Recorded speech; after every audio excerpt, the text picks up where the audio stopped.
Hello, my name is Voya and welcome to My Deep Guide, and I wish you a happy new year. I hope that you had, and some of you may still have, a good holiday season and that you managed to spend time with your loved ones, family, friends, or whatever, despite the times that we are currently living in. In this video, I wanted to make a short look back at the 2021.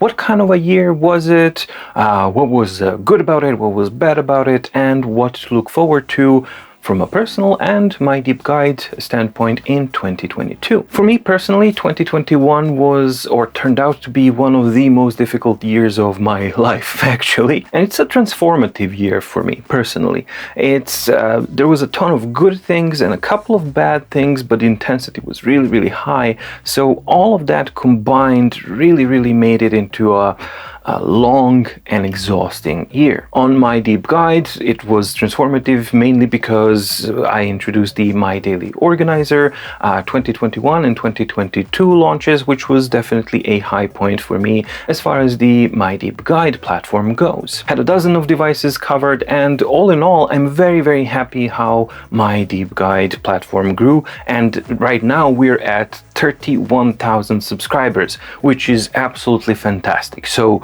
from that point, those are really good things. Things were really good up until June, until I had that pinched nerve injury, from which point everything kind of flipped itself on the head. And then from mid-August all the way up until now, I'm still not done. I have a couple of more days left to wrap some of the things up. I've been playing catch up and trying to get my life back on track because of the recovery and the injury, what it actually meant. So all in all, that means that I had a completely insane final quarter of the 2021. So that means that I'm going to be taking some easier time off now in January. That's my aim. I'm still not there, but I'm trying to get there. And I'm going to lower the frequency of videos from 2 per week to 1 per week, simply because I gotta relax a little bit. And that's something that I've been looking forward to for a very long time now. As far as My Deep Guide, I also have some really interesting ideas for the 2022 and some projects that I want to realize, but more on that after the vacation thing, which I hopefully will be able to take. I also wanted to take a look back and do like a top 5 products, not just e-ink or e-paper, but top 5 products that I bought in the year and the worst products that I got in the year. So top 5 products for me that I bought in 2021 were a number 1 place, maybe unexpected to quite a lot, but it's the BenQ, or whatever it's pronounced, the screen bar, the lamp that you put on top of the screen and that you can adjust and actually illuminates. That thing transformed my work environment completely, and I was so impressed and realized that I'm so dependent on it that I got actually scared, like what the hell happens if that one dies and I can't really fix it because it's something that's basically constantly on. So I went ahead and bought a spare one to have in case or when this one dies, that I have another one, because it's absolutely perfect for my needs, and it's one of the best products that I've ever bought, all like generally. The second great purchase and a big deal for me is a synthesizer. Now, people who know me personally, they will laugh at this point, but that's fine, I can take that. Yes, I do realize that I'm a synthesizer addict. I'm working on it, but here's the thing. This synthesizer is different, isn't that true? Maybe that's the thing that all addicts say. This time it's different. But anyway, hear me out. I managed to find an Alesis Andromeda A6. Now, for e-paper people, that doesn't mean anything. For synthesizer people, hopefully there's some of you who went like, oh damn. So yeah, I managed to find it, and those usually run at absolutely absurd high prices, and they're extremely difficult to find. But what makes this one especially exciting is that I got it at a very low price because it was, well, not quote unquote, it was broken, but it was broken with an easy fix. Well, cheap, difficult fix, but it's a cheap fix and something that works. So I managed to actually You need to put a lot of effort and stuff, but that actually went into it, and now I have a fully restored Andromeda A6 that works fantastically, and that's like one of the biggest dreams come true as far as the synth world goes. Now, the second part about that synth that's really good is that it cured me partially, not completely, but partially, of my synth addiction, because it's just so good that it overshadows everything else. So now even when I'm looking at something else and gas starts building, it's like, oh, you must acquire this synthesizer. And it says like, yeah, but Andromeda does it better, or Andromeda sounds better, or can do that and much more. So that's a really, really important purchase for me as well. Another product is this guy here, the woody like Ibanez bass. I was very happy that I actually found that one on an ad. It's a 2016-2015 model, and it's a very, very specific model that I was kind of on the lookout for many, many years. So I was very happy that I managed to kind of snag that deal. From a more practical standpoint, it's my comfort ergonomic Logitech keyboard. Really, really important addition for my line of work, because I spend hours and hours on it, and a Logitech vertical mouse. So those two come, well, I get them as a pair because it's a control surface. So yeah, definitely a very, very important purchase of 2021 for me. And finally, for the school semester, I actually ran into an issue because the updated course that I made was too demanding for the old laptop that I had. So I had to buy a new laptop, and this time I went for the Lenovo again, but Legion 17-inch.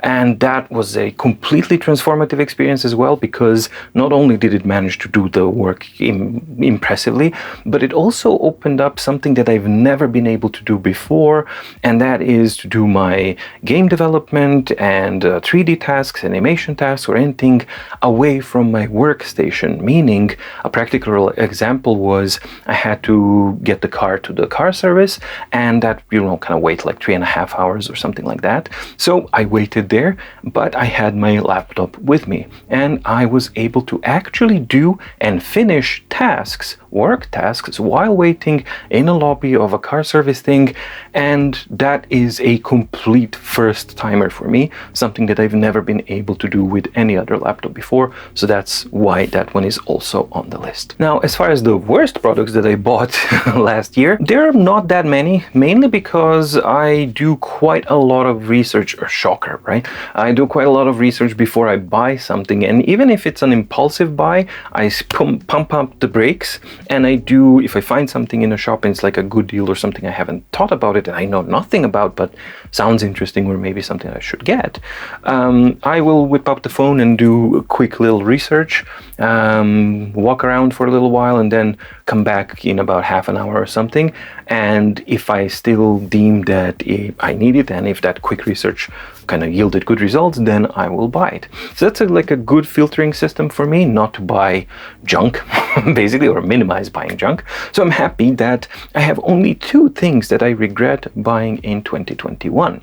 Number one is a SCART to HDMI converter, which I needed for weird things. An old Atari 1040 ST, I wanted to use it on the displays, so I needed that kind of converter thing. And that thing worked okay until about 2 weeks later. It just completely died, and it's just gone and dead. So that one was really, really a bad buy. And the second one is software, and that's actually a game, and it's Microsoft Flight Simulator. Now, I know that maybe some of you will say like, what? But yeah, I think it's unfinished. It has tons of things that are wrong with it. And yeah, it just is for what it is and what it's supposed to be, and the weight that we had and the price that it commands, it's definitely not something that I'm happy with. So I'm not saying that it's bad, it's just that I personally find it not good enough for the price, for what it should be, and that I'm not happy with that purchase. So luckily, those are the only 2 purchases that I regret from 2021. Now, what about best moments of 2021 for me? Well, there were actually quite a few, despite it being a really difficult year. So first of all, for me, would be spending meaningful time with my close ones, So family and my better half, the conversations and the spontaneous this, just kind of when you don't plan on anything and you just kind of dive into a conversation that takes you into very, very different places. Those are the things that I value a lot, and those are the highlights definitely for me. Whenever I have plenty of those in a year, that's a good year for me. Another moment for me was the absolutely insane close encounter with wild reindeers that I had this summer, which was completely unexpected and one of the most memorable experiences of my life. So that's definitely something that makes the list. I have two kitties, Indy and Lucy Blue, and Indy likes to sleep on my bed in the afternoon, and usually if I'm uber tired, and sometimes I quite am, after because I start working usually around 6:30 a.m. and then around 4 I take a small nap if I can afford it, and then I do like to take that nap next to Indy. He's curled up, I curl up next to him, and that's like a super cool thing that I really loved when it happened this year. From a personal standpoint, also one important moment, I know it's going to sound weird, but there was a very specific moment after the injury happened and during the recovery when I finally realized that the terrible amount of pain and the agony that I was in for months at that point is not a permanent state. And that made a fundamental shift in my attitude, and not just attitude, it's like just the perception of the whole thing. It's like, hey, it's not gonna be like that now forever. It's like, it's gonna get better. So as soon as that started, that I noticed a noticeable improvement and lowering of pain and discomfort, that was a very, very meaningful moment for me on a personal side of things as well. Work-wise and semi-work-wise, moment of fixing the above-mentioned Andromeda synth. That was a very, very happy and memorable moment for me. And also two, but I count them as one, launching of the MDO 2021 and 2022. Very, very exciting moments for me and big, big milestones that I was looking forward to for a long time. Now for the worst moments of 2021, well, the number one for me will have to be the pinched nerve injury and the subsequent recovery, which lasted for, well, it's still lasting, but the most horrible period was for about 3 months. So that one sucked a lot. And just so you know what perspective I'm coming from, in 2012 I had an open chest surgery, and most of my aorta has been remodeled and upgraded to new piping. But the recovery of that, when I compared the agony and how bad this injury was in those 3 months and the 3 months of recovery after the open chest surgery, they both sucked a lot. But I gotta place the last year's injury at slightly higher, simply because with the operation it was, you go under, you wake up and you're like, oh, horrible, you gotta relearn how to walk, breathe, literally, and all that kind of stuff. But every single day, if you did your exercise and everything that you needed, you got better, better, better, better. So you started from the low point and you just kept going up. And that, for the morale for me, was a big deal, because you have a progress. With this horrible thing with the pinched nerve, that's something that I didn't understand at first, that the doctor warned me.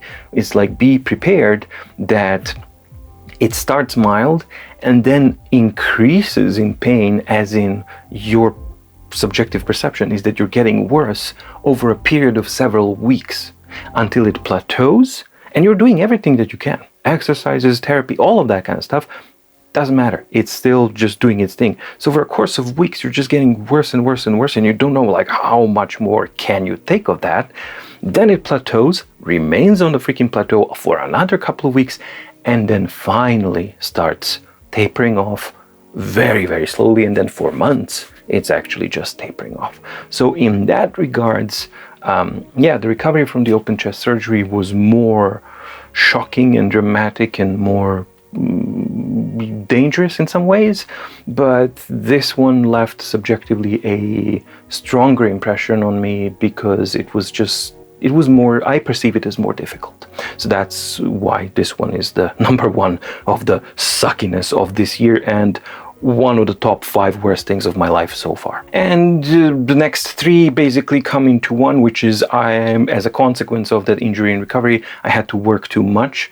And there's like 3 different things. Basically, I realized at some point that I committed to more work than I should have. Not something that I can't, I could, and I finished it, but it's more than I should have. So that led into basically no weekends and more days than I'm happy to even look back on, where my work days was from 6 a.m. until 2 a.m. So that's definitely something that I really, really hate, and something that I wanna work very hard on. That's absurd. It's like, I gotta work harder to remedy this, but you gotta kind of push through it so that you open up the space so that you can establish some kind of normalcy in your life. And finally, what do I look forward to and what do I want to do in 2022? Well, number one thing for me, again, I think it's going to be surprising for some people, but it's more immediate.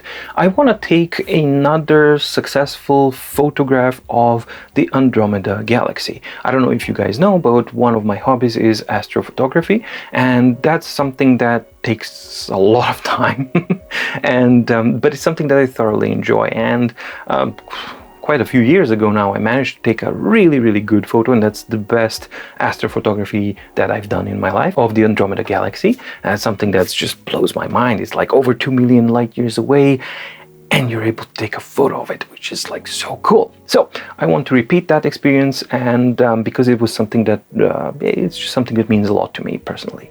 I want to be able to clear out the current obligations and things and make a clean slate, so that the new obligations that I start scheduling include a weekend on every week. Imagine the luxury of having a weekend, my goodness. So yeah, that's one of the goals that I really want to achieve in 2022. I also want to be finished with the stuff that I have to do in the next couple of days, so that I can do at least maybe 2 weeks of vacation time, hopefully 3, maybe even 3 weeks of vacation in January. So that's something that's immediate future and something a more immediate goal. And also finally, once I make room, here's the workaholic in me, I want to fill it out with making more music. But this is the thing, it's like, oh, somebody will say like, oh, well, that's, you're doing something. Well, I always have to do something. That's how I function. My brain is always doing things. But it's been far too long since I've been able to afford time to actually make music, and I miss it, really, really miss it a lot. So that's something that I'm hoping that I'll be able to carve out time and space for more music in 2022. So that's it for me. I know it's unusual. I don't usually make any kind of a video where I talk more about the personal side of things. That's an intentional thing, and I intend to keep it that way. But from time to time, why not? I just wanted to kind of share this with you for whoever may be actually interested in these things. And I also would like to hear from you guys, how was your year? I know that I didn't mention the obvious one, you know, the C one, but you know, it's so obvious, it's just a thing that is. So if you can try in your comments if you want to participate in this, which would be wonderful, because I would like to learn more about, you know, other people's habits and how their year was, but try to focus on things other than the virus thingy, so if at all possible. So yeah, that's basically, I'm just kind of interested in. And finally, I want to thank you, all of you, for making it possible for me to have a channel that now has 31,000 subscribers and a successful product like the My Daily Organizer 2021 and 2022. Thank you so much for the support. Also, thank you so much for the kindness during the injury period that so many of you have actually displayed. That really, really did help. So genuinely, it really did genuinely help. Thank you for a fantastic 2021 year. Your support and kindness made it easier, even though if it was a very difficult year, you guys made it a little bit easier, so thank you. And cheers, and here's to a much better 2022, more freedom, more happiness, more love, more openness, and more traveling. That would be also a nice thing to have as well. Have a happy and a successful 2022, and see you in the next video. Bye.